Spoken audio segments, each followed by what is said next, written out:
Agora sim, Salmo de número 11. Lerei todo esse Salmo de Davi, são apenas 7 versículos. Salmo 11, ao mestre de canto, Salmo de Davi. No Senhor me refugio. Como então vocês dizem à minha alma, fuja como um pássaro para o seu monte?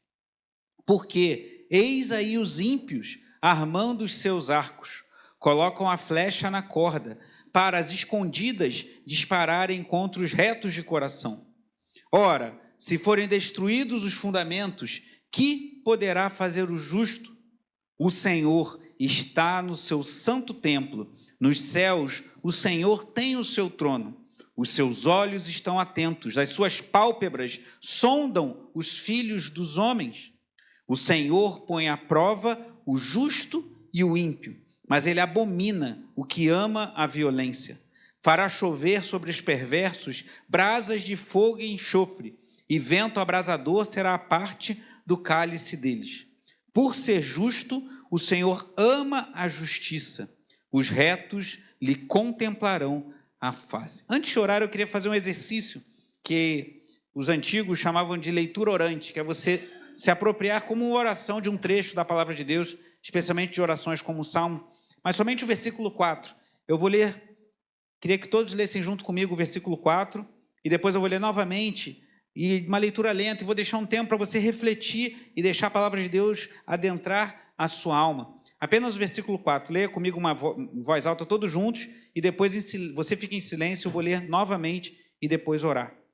O Senhor está no seu santo templo, nos céus o Senhor tem o seu trono, os seus olhos estão atentos, as suas pálpebras sondam os filhos dos homens.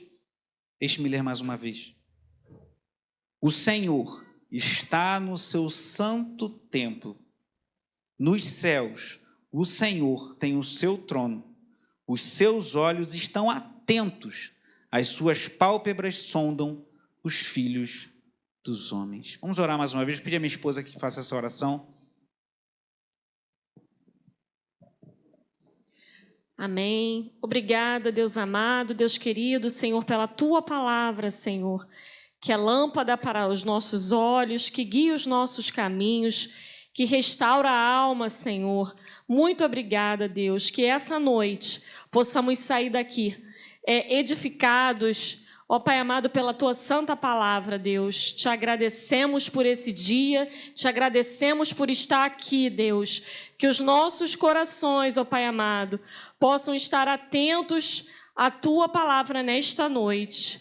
Em o nome de Jesus. Amém. Os irmãos podem sentar. Como os irmãos sabem, eu gosto muito de ler bons livros, e deixando mais uma sugestão de uma excelente leitura, um pouco complexa, densa, de um dos meus professores do seminário, o pastor Jonas Madureira. Esse livro, Inteligência Humilhada, é uma excelente leitura, o diácono Valquir conhece, Inteligência Humilhada, do pastor Jonas Madureira. E nesse livro ele fala, na página 53, sobre um termo em latim que foi cunhado por Agostinho de Hipona, um dos principais teólogos da história da igreja cristã. E Agostinho de Hipona usava o termo corandel, que significa diante de Deus. E ele falava que é importante nós fazermos tudo o que fizermos diante de Deus. No livro, especificamente aqui, o pastor Jonas Madureira fala de você fazer teologia, você estudar, você pregar, você aprender a palavra de Deus e até mesmo a teologia diante de Deus, não como uma ciência, mas como alguém que está em devoção diante de Deus. Corandel diz a respeito disso, você viver a sua vida diante de Deus. Estamos diante de Deus na igreja, aos domingos, às terças-feiras, estamos diante de Deus quando vamos ao supermercado, estamos diante de Deus quando estamos numa condução, estamos diante de Deus quando estamos ouvindo uma música no nosso carro, estamos diante de Deus quando estamos na nossa casa, com a nossa família, fazendo uma refeição, lavando uma louça ou fazendo um culto doméstico, estamos diante de Deus quando lemos a Bíblia, estamos diante de Deus quando oramos, estamos diante de Deus quando trabalhamos, estamos o tempo todo diante de Deus. É importante termos essa consciência. E se nós tivermos esse entendimento, eu vivo diante de Deus, isso nos livrará de muitos percalços, de muitos problemas, que nós teremos o temor de estarmos na presença de Deus e também a confiança de que Ele está olhando por nós. Esse salmo, Salmo 11, especialmente o versículo que eu pedi que os irmãos lessem novamente, o versículo 4, ele chama a atenção para isso. João Calvino, comentando esse salmo, ele chama a atenção que ele é dividido em duas partes. E diz assim, João Calvino, na primeira, do Salmo 11, Davi recorda os severos assaltos da tentação que ele havia encontrado e o estado de ansiedade angustiante que havia sido reduzido durante o tempo de perseguição sofrida por Saul. Na segunda parte do Salmo, ele se regozija no livramento que Deus lhe concedera e enaltece a justiça divina que governa o mundo. O Salmo não diz que Davi escreveu quando estava sendo perseguido por Saul, mas muitos comentaristas enquadram esse Salmo no contexto de Davi estar sendo perseguido por Saul. E aí Calvino chama a atenção que na primeira parte, Davi está falando da angústia do seu coração frente à perseguição, e na segunda parte, do regozijo em exaltar a grandeza de Deus, a salvação do Senhor. Então, a primeira parte, ele fala da aflição, e na segunda, da confiança. Deixa eu ler os versículos 1 a 3, que dizem assim: no Senhor me refugio. Como então vocês dizem à minha alma, fuja como um pássaro para o seu monte? Porque eis aí os ímpios, armando os seus arcos, colocam a flecha na corda para as escondidas dispararem contra os retos de coração. Ora, se forem destruídos os fundamentos, o que poderá fazer o justo? O que Davi está falando? Olha, eu estou me refugiando no Senhor. A primeira coisa que ele fala no Salmo.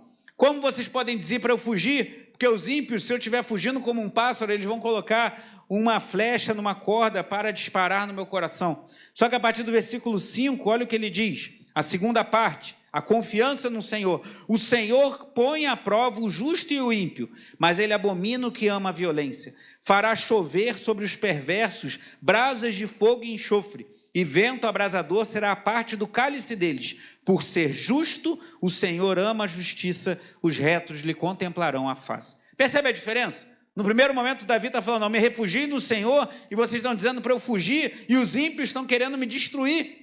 Talvez uma menção à perseguição que Saul empreendia contra Davi. E ele fala, se os fundamentos foram destruídos, o que vai o justo? E na segunda ele fala que Deus põe à prova o justo e o ímpio, ele abomina o que ama a violência, vai chover sobre perversos brasas de fogo, que o Senhor ama a justiça e os retos lhe contemplarão a face. O que há entre essas duas partes tão diferentes desse salmo?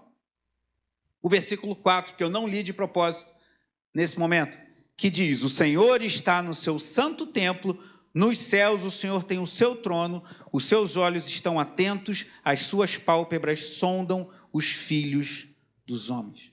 Esse salmo, no primeiro momento, Davi fala, o Senhor está no seu santo templo, nos céus o Senhor tem o seu trono. Ele afirma onde Deus está. Deus está nos céus, no seu alto e sublime trono. E na segunda parte ele fala não dos céus. Primeiro Davi, no versículo 4, fala dos céus. Aonde Deus está na sua posição de autoridade, reinando soberano lá no céu. E na segunda parte do versículo 4, ele fala sobre nós aqui na terra. Os seus olhos estão atentos, as suas pálpebras sondam os filhos dos homens. Então, o que mudou, eu creio, o coração de Davi foi lembrar que mesmo em meio às angústias, nós temos um Deus que reina soberano e olha por nós. Irmão. Os olhos do Senhor estão postos sobre nós. Eu até preparando essa mensagem, eu estava cantando um cântico que nós temos cantado aqui na igreja, que diz o Senhor, que Jesus está sentado sobre o trono, está Jesus soberano, digno é o Senhor. Cantamos algumas vezes aqui e fala que Jesus está no trono, e essa imagem de Jesus no trono tem vindo muito ao meu coração. A gente tem que o tempo todo lembrar que mesmo nessa situação confusa, violenta que vivemos em nossa cidade nesse momento, né, os últimos anos têm sido muito violentos aqui na região, em todo o país. Mesmo com tudo isso, Jesus continua reinando soberano. E nos momentos de maiores alegrias da nossa vida, Jesus está reinando soberano. O Senhor está no seu santo trono. Davi entendeu isso. O Senhor está no seu santo templo. Nos céus o Senhor tem o seu trono. Os seus olhos estão atentos. As suas pálpebras sondam os filhos dos homens. Se a gente entender isso, irmão, se isso se tornar realidade, que Deus está no alto e sublime trono, mas está olhando para nós. Isaías fala isso em Isaías 57:15, que o Senhor habita no alto e sublime trono, mas também junto ao quebrantado de espírito. Se nós entendermos isso no meio das nossas aflições, por mais difíceis que sejam, nós vamos lembrar, há um Deus soberano que reina, que nada altera a sua majestade, e esse Deus olha por nós. E nos momentos de maior alegria que passarmos, devemos lembrar disso também, que se estamos vivendo coisas boas, momentos melhores, mais tranquilos, é porque Deus, na sua soberania, tem nos dado refrigério. E aí, com isso em mente, Davi lembra no versículo 5 que o Senhor põe à prova o justo e o ímpio, mas abomina o que ama a violência. No versículo 6, fará chover. Lembra, se você está acompanhando a leitura, nós lemos esses dias o relato da destruição de Sodoma e Gomorra. E olha como é que lembra no versículo 6, fará chover sobre os perversos brasas de fogo e enxofre, e vento abrasador será a parte do cálice deles. Quando você vê alguém ímpio prosperando, falávamos aqui da violência, como temos visto jovens sendo cooptados pelo tráfico de drogas, e jovens ficando deslumbrados com a vida cheio de prazeres, cheio de dinheiro, cheio de poder, ou poder simplesmente empunhar uma arma, isso dá uma sensação de poder. E nós sabemos que o destino dos que se lançam à impiedade é sofrer o juízo de Deus. E no versículo 7 diz, por ser justo, o Senhor ama a justiça, os retos lhe contemplarão a face. Essa é a nossa certeza. Os injustos, os que amam a impiedade, sofrerão o juízo de Deus, desse Deus que está lá no céu, no seu santo trono, e cujos olhos estão sobre a terra. E aqueles que amam a justiça verão a face do Senhor. E como uma ilustração do que Davi ensina aqui nesse salmo, eu queria chamar a atenção de dois personagens que aparecem em outros episódios das Escrituras. E eu te pergunto, o que pode haver em comum entre um rei poderoso, que não é o rei Davi, é um outro rei de Judá, um rei poderoso, um rei que foi tratado como um bom rei, que fez um reinado poderoso nos seus dias, e uma simples escrava? Que pode haver em comum entre um rei que tinha poder, que tinha autoridade, que tinha poder militar, poder financeiro, poder econômico, e uma escrava que nada podia fazer, além de obedecer às ordens do seu senhor e da sua senhora? Veremos aqui que para esses dois personagens da história bíblica do Antigo Testamento, a Bíblia deixa clara que duas coisas eles tinham em comum, mesmo tendo tudo de diferente. Um homem, um rei poderoso, uma mulher, uma escrava, que pouco podia sobre sua vida, mas sobre os dois estavam os olhos do Senhor. Os olhos de Deus estavam sobre o rei poderoso e estava sobre a escrava, que pouco podia fazer. A escrava, Agar, vá comigo em Gênesis 16, se você está conosco nesse plano de leitura bíblica, você leu esse capítulo esses dias. Gênesis capítulo 16. Curioso que eu li esse texto e falou muito no meu coração o trecho que eu vou chamar a atenção para os irmãos aqui. E conversando ontem com a minha mãe, ela também está falando na leitura, fazendo a leitura, ela falou, quando eu li aquilo saltou aos meus olhos, como chamou a minha atenção, o que eu quero compartilhar com os irmãos agora. E para mim foi uma confirmação de falar com vocês o que eu vou falar agora. Gênesis capítulo 16. Diz assim a palavra do Senhor no versículo 1. Ora, Sarai, mulher de Abrão, então, não lhe dava filhos, mas tinha uma serva egípcia chamada Agar. Então Sarai disse a Abrão, eis que o Senhor me impediu de dar à luz filhos. Tome, pois, a minha serva, talvez assim eu possa ter filhos por meio dela. E Abrão concordou com o plano de Sarai. Então Sarai, mulher de Abrão, tomou Agar, sua serva egípcia, e a deu por mulher a Abrão, seu marido, depois que ele já estava morando durante 10 anos na terra de Canaã. Ela teve relações com Agar, e ela ficou grávida. Ao saber que estava grávida, Agar começou a olhar com desprezo para a sua senhora. Então Sarai disse a Abrão, seja sobre você a afronta que é feita a mim. Eu mesma pus a minha serva em seus braços. Ela, porém, vendo que engravidou, me olha com desprezo. Que o Senhor julgue entre mim e você. Abraão respondeu a Sarai, você continua a ter controle sobre a sua serva, faça com ela o que melhor lhe parecer. Então Sarai a humilhou e Agar fugiu da presença dela. Olhe para mim, por favor. Que situação, irmão. A mulher não tinha autonomia nenhuma sobre a vida dela. Sara, aqui ainda como Sarai, decidiu, Abraão, tenha relações com a serva egípcia, e aí ela engravida e vai ter um filho que de mim você não vai ter mais filhos, não crendo na promessa que Deus havia feito. E aí Abraão concordou com ela, e o que Agar pôde dizer? Não, eu não quero ter filho com Abraão, não pôde dizer nada. Ela era escrava, ela teve relações com Abraão, engravidou dele, e Sara começou a se sentir desprezada, porque naquela época, infelizmente diferente do que é hoje, era uma bênção uma mulher ter filhos. Hoje em dia muitos são traçados como loucos ao terem filhos, mas naquela época era algo glorioso, uma mulher dar à luz filhos. Então Sarai começou a se sentir desprezada por Agar, e é aquela que já não mandava em nada, já teve que ter relações com Abraão. Não sei se ela achou isso bom ou não, ou se ela ficou feliz em engravidar do seu patrão, a Bíblia não entra em detalhes, mas ela olhou com desprezo para Sarai e teve que fugir, porque estava sendo humilhada. Então, ela não teve nenhum controle da sua vida, mas olha o que acontece a partir do versículo 7. Quando o anjo do Senhor a encontrou junto a uma fonte de água no deserto, junto à fonte no caminho de Sur, perguntou-lhe, só até aí, Agar fugiu para onde então? Então, vou ler de novo o versículo 7. Quando o anjo do Senhor encontrou junto a uma fonte de água no deserto.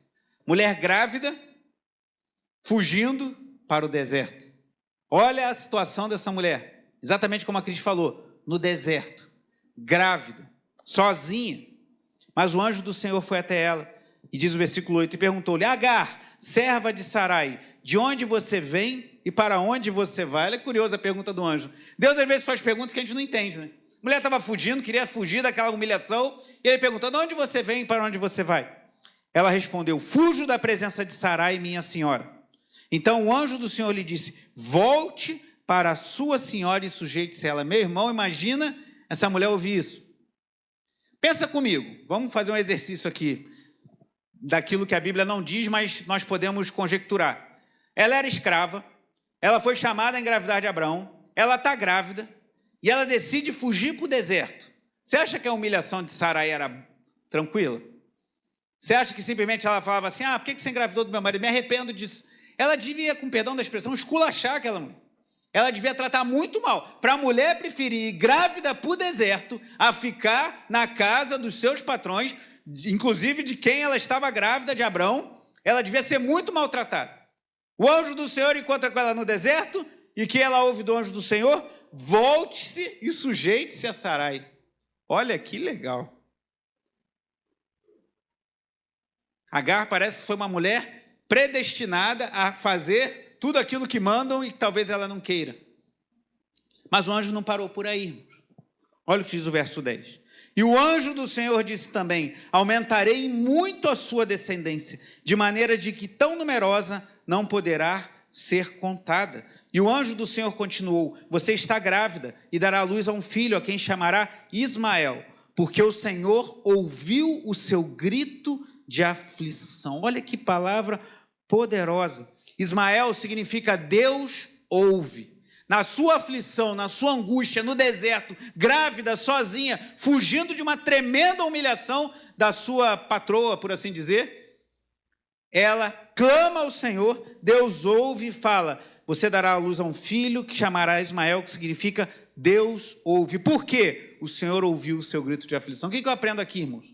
Quando Deus manda a gente fazer alguma coisa, por mais difícil que seja, se Deus está mandando, faça, que vai ser o melhor para a sua vida. Mesmo que Deus mande você voltar para o jugo de Sarai, se Deus mandou que Agar fizesse isso, é porque ele tinha um propósito. E Deus é tão generoso que ele revela a Sarai, olha, você vai ter um filho, e aí diz o versículo 12, ele será entre os homens como um jumento selvagem, a sua mão será contra todos, e a mão de todos será contra ele, e habitará diante de todos os seus irmãos. Tudo bem que se alguém falar para você que seu filho vai ser como um jumento, talvez você não fique muito feliz.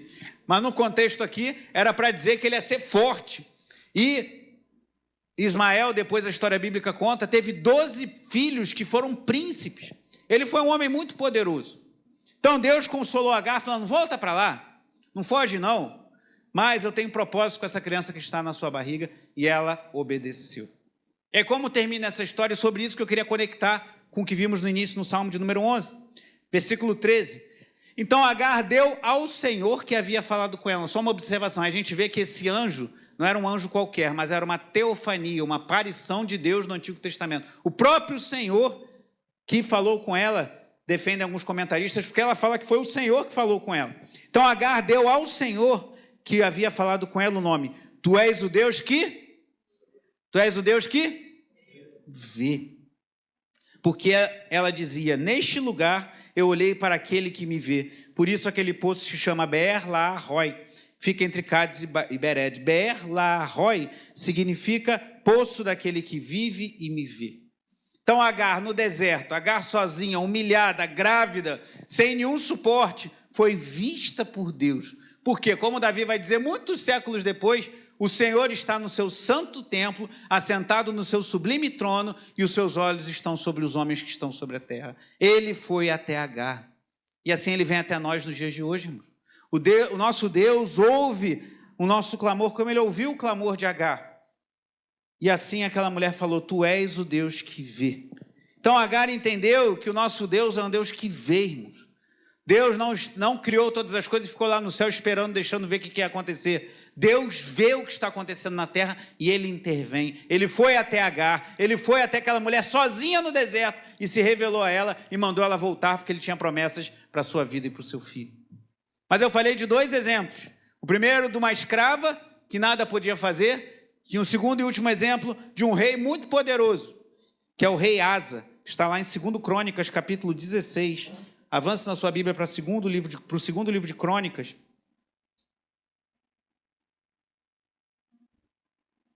Segundo livro das Crônicas. Vou passar rapidamente pelo capítulo 14, só para você conhecer um pouquinho de quem foi o rei Asa, rei de Judá. Começou como um bom rei. Que lá no versículo 1, versículo 2 do capítulo 14 de 2 Crônicas, diz que ele fez o que era bom e reto aos olhos do Senhor. Olha aqui que diz 2 Crônicas 14, versículos 11 e 12. Só para contextualizar, havia um exército poderoso de etíopes para destruírem Judá. E aí olha o que Asa fez, versículo 11 do capítulo 14. Asa fez o quê? Clamou ao Senhor seu Deus e disse: Senhor, além de ti não há quem possa socorrer numa batalha entre o poderoso e o fraco. Ajuda-nos, Senhor nosso Deus, porque em ti confiamos e no teu nome viemos contra esta multidão. Senhor, tu és o nosso Deus, que não prevaleça contra ti o homem. Que linda oração, irmãos. E aqui, se você ler no versículo anterior, versículo 9 e 10, diz que tinha 1 milhão de homens e 300 carros de guerra contra eles. Vamos ler novamente o versículo 11? Queria que você lesse comigo em voz bem alta essa oração de Asa. Asa clamou ao Senhor, seu Deus, e disse, leia, Senhor, além de ti não há quem possa socorrer numa batalha entre o poderoso e o fraco. Ajuda-nos, Senhor, nosso Deus, porque em ti confiamos e no teu nome viemos contra esta multidão. Senhor, tu és o nosso Deus, que não prevaleça contra ti o homem. Que oração linda que esse homem fez. E o que Deus fez, versículo 12 revela, o Senhor derrotou os etíopes, 1 milhão de homens, segundo o versículo 9, diante de Judá, e eles fugiram. Deus atendeu o clamor de Asa e derrotou aquele exército enorme. Capítulo 15, versículo 1, diz assim, o Espírito de Deus veio sobre Azarias, filho de Oded, que saiu ao encontro de Asa, e lhe disse, Asa e todo Judá e Benjamim, escutem, o Senhor está com vocês, enquanto vocês estão com ele. Se o buscarem, ele se deixará achar, mas se o deixarem, ele também os deixará. Aí ele falou uma série de palavras proféticas, eu vou pular para o versículo 8 por causa do tempo. Versículo 8 diz assim, ao ouvir estas palavras e a profecia do profeta, filho de Oded, Asa se animou e tirou as abominações de toda a terra de Judá e de Benjamim, bem como das cidades que havia conquistado na região montanhosa de Efraim. Ele renovou o altar do Senhor que estava diante do pórtico do Senhor. Asa, mais uma vez, ouve agora a palavra do profeta e faz o que era certo. Um homem que caminhou com Deus, um homem que fez o que agradava a Deus. Só que no 36º ano do seu reinado, e aqui eu aprendo algo, irmãos. Até ouvi um vídeo do reverendo Augusto Nicodemos, ele gravou um vídeo com o título é esse, Ficar Velho. Aí ele fala da experiência dele de chegar aos 70 anos. E dos conselhos que ele dá é você tomar cuidado para não, quando estiver na idade mais avançada, vir a destruir coisas que você levou a vida inteira para construir. Ele falou, uma coisa que eu tenho aprendido é tomar cuidado para quando eu já agora com 70 anos, não atentar contra coisas que eu passei a vida inteira construindo. Asa foi um bom rei. Asa clamou a Deus e Deus livrou ele de uma multidão de etíopes. Asa clamou a Deus, obedeceu a voz do profeta e fez uma reforma lá em Judá. Só que aqui no capítulo 16, diz que no 36º ano dele, o rei de Israel foi contra Judá. E aí, ao invés de Asa clamar ao Senhor, ele fez uma aliança com o rei da Assíria. Isso, rei da Síria, perdão.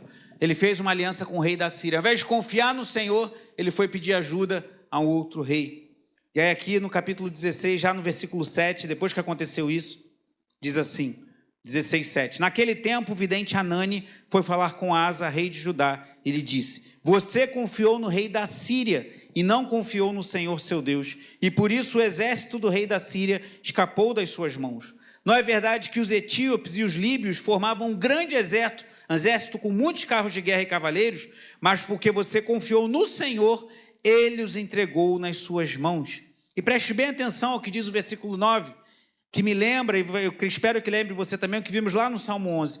Porque quanto ao Senhor, os seus olhos passam por toda a terra para dar força àqueles cujo coração é totalmente dele. Davi entendeu isso. O Senhor está no seu santo templo, no seu trono, mas os olhos dele estão postos sobre a terra. Agar entendeu isso no seu momento de maior aflição, grávida no meio do deserto. Deus foi até ela e ela falou: esse é o Deus que me vê. E aqui Asa também entendeu isso, mas de uma forma ruim. Porque o profeta Hanani repreendeu Asa, porque disse que os seus olhos passam por toda a terra para dar força àqueles cujo coração é totalmente dele. E nessa ocasião o coração de Asa não era totalmente do Senhor.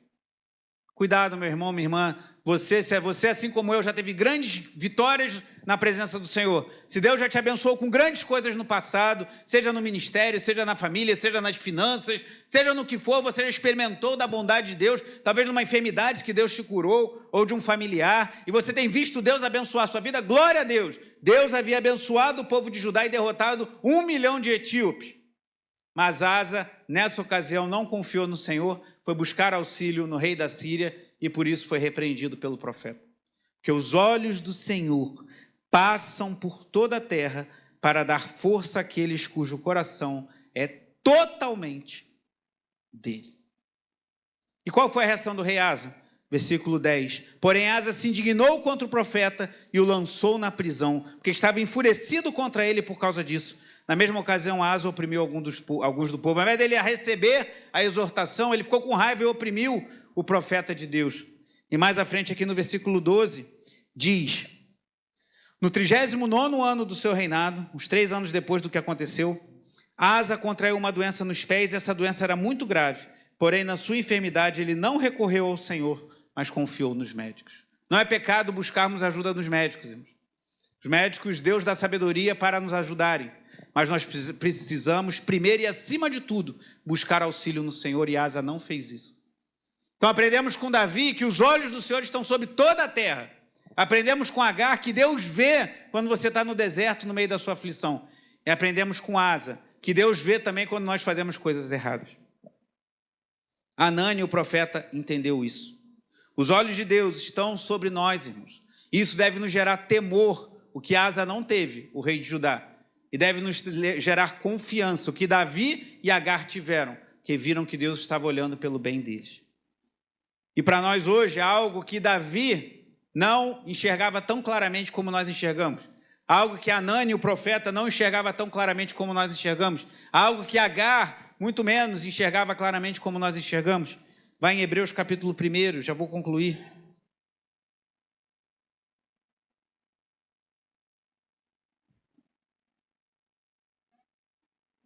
Hebreus 1.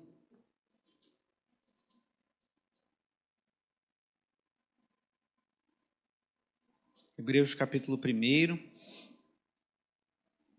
Só os versículos iniciais.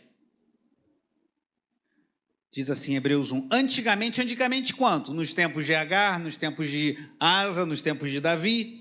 Antigamente, Deus falou muitas vezes e de muitas maneiras aos pais, pelos profetas, mas nestes últimos dias nos falou pelo Filho, a quem constituiu o herdeiro de todas as coisas e pelo qual também fez o universo. O Filho, que é o resplendor da glória de Deus e a expressão exata do seu ser, sustentando todas as coisas pela sua palavra poderosa, depois de ter feito a purificação dos pecados, assentou-se à direita da majestade nas alturas, tornando-se tão superior aos anjos quanto herdou mais excelente nome que eles.